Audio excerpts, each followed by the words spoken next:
What are you doing outside under the rain? Come inside with us. We'll work on the walls.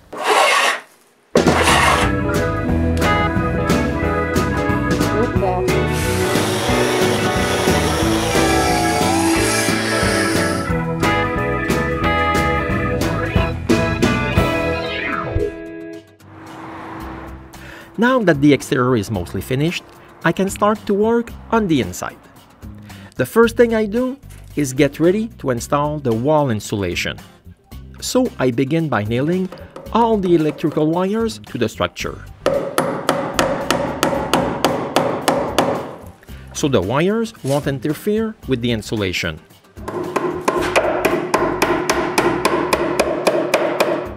I place one about every 2 feet. This is the insulation we're gonna use on all the walls.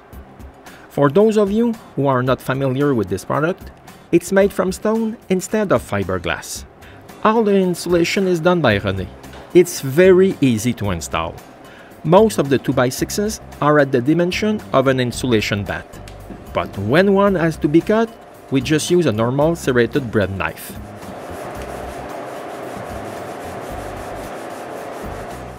The back wall is done pretty quickly. There aren't a lot of cuts to make. This looks really warm and comfortable. We wish we could take a break like that.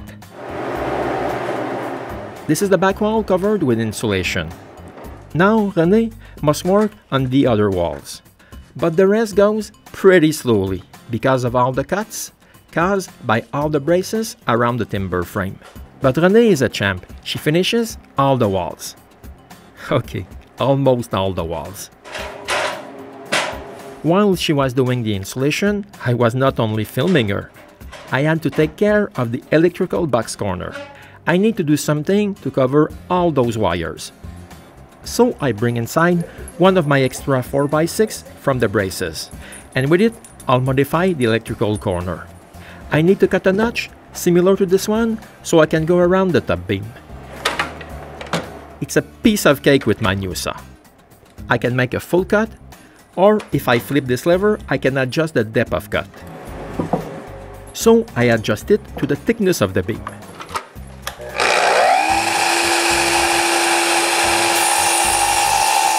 Then I make the notch with a series of cuts.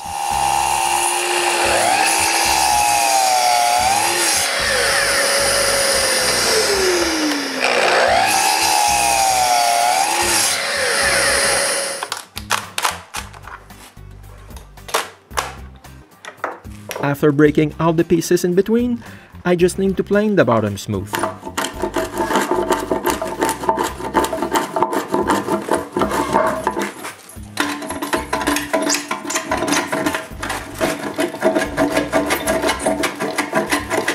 Then the top is cut with the same angle as the ceiling.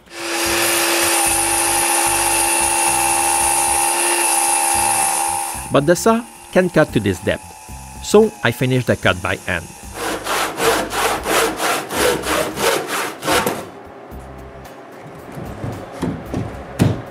And I can finally check if everything fits. And it's perfect. Before going any further, I secure all the wires and stop working on the electrical corner for the time being, to focus on the top of the windows. I screw pieces of 2x8 on top to have something to screw the interior wall to.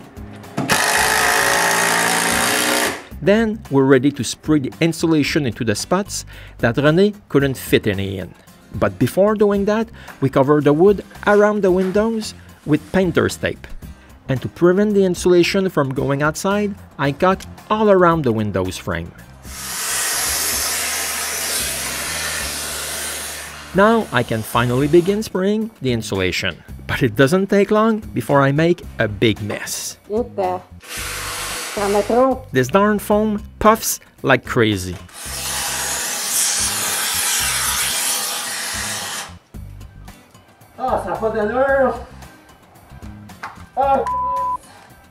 I still managed to insulate every spot that needs it. Around the windows, it was not that bad. Okay, it puffed a little, but not like over the front doors. I really made a big mess there. What ticks me off the most is the crap that fell onto my nice doors. We had to clean it with wood alcohol to remove most of it, but it still shows. I'll sand and refinish them later. I'll spare you the nice comments I had during that time.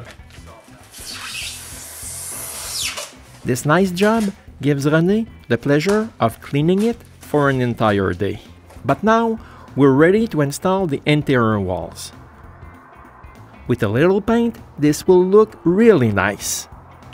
Just kidding, I won't put USB inside my shop. I'm not that crazy. We're still going to install planks, just like the ones on the ceiling and the exterior walls. So René cleans each plank and I spray the first coat of varnish. I pre-varnish each plank because this amount of oil varnish would really sting inside the closed area. When a plank is done, I lay it to dry on a scaffold. And I continue. When the first coat is done, I have planks outside on scaffolds and inside the shop. After 2 coats, we can start to install them on the walls. The first thing to do is to cut the first one so it can fit beside the post.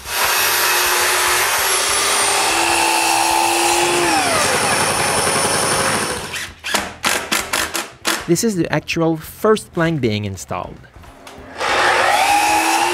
Again, Vincent came to give us a hand. I suspect he just came to play with my new tool, but I'm not that convinced that was so clever, because it's a lot of work. Each angle, and this is the most cuts we have, must be cut in 2 passes. Because my saw doesn't cut a foot wide on a 45-degree angle. Didn't I say that we have a lot of 45-degree cuts to make? Since I put pine planks on the walls, I have to live with small nuts, bigger ones, and missing ones. To plug those holes, I hot glue a scrap piece over the hole.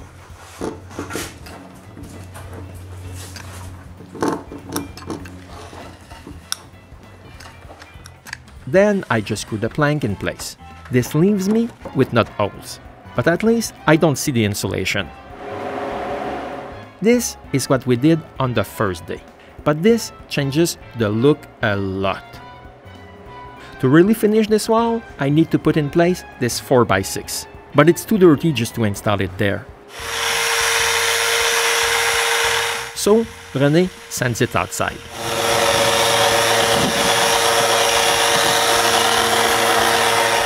Then I can drill 2 holes to fix it in place.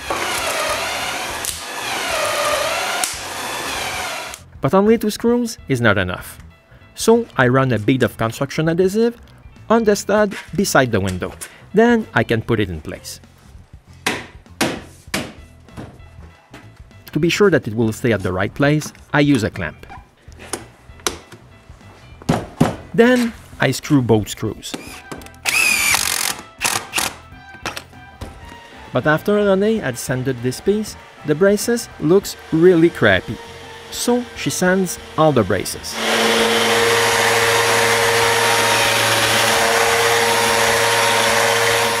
Me, I do more sections.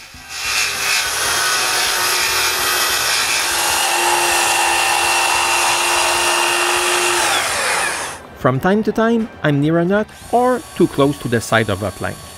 So I pre-drill pilot holes before screwing a screw.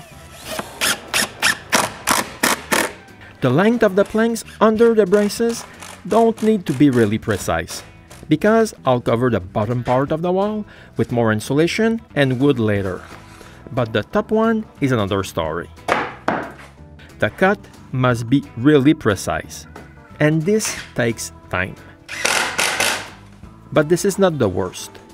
Electrical boxes are the toughest. Each box placement is marked on the adjacent plank.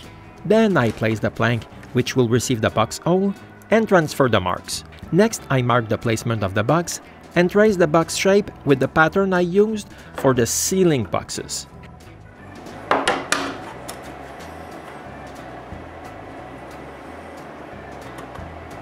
Then I just need to cut the box hole.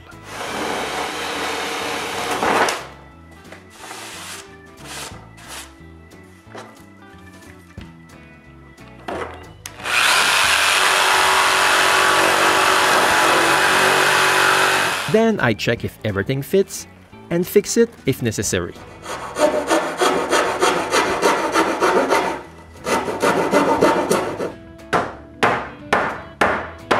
Eventually, the plank fits.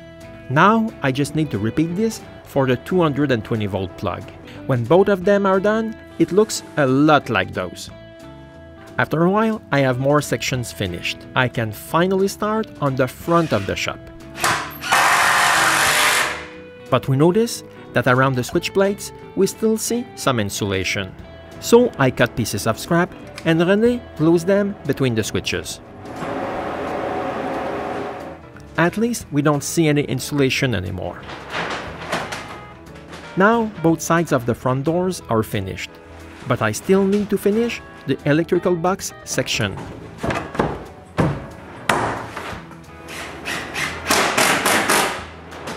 Okay, I know, it's not colorful anymore, but what can I say? I love wood.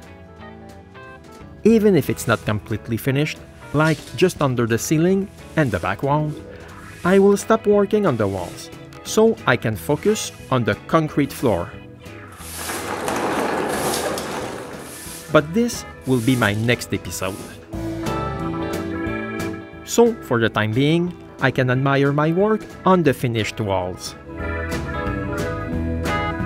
I had a good idea in my head of the look I was aiming for, but this is well above my wildest dreams. Thanks, and see you soon on the Woodpecker.